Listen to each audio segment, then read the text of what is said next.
Sa panahon po na ito, when government is abusing yung ating mga karapatan, kung hindi mo alam yung karapatan mo, madali kang maloloko ng pamahalaan.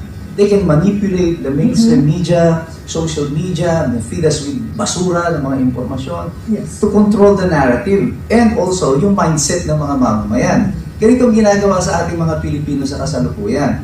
Kaya makita nyo, even the mainstream media, no?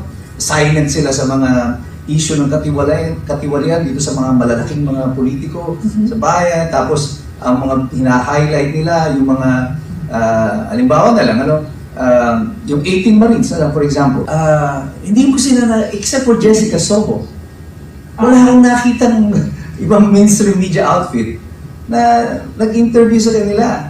I mean, this would have to be the biggest scoop sa lahat. Sa mga panahon na ito, mga siguro 1990s up to early 2000s, pag may ganitong klase ng scoop, nagkakagulo yung media niya. Yes, oo. Ang kanyang expose, ang sarap i-follow up nito, ang dami-dami mong pwedeng sundan. And then all of a sudden, we were met with dead silence. Crickets, sika, puro tulog na mahigilig ang naririnig natin sa mainstream media. Buti na lang, yung mga social media tayo, yung mga vloggers na patuloy na who filled in the void.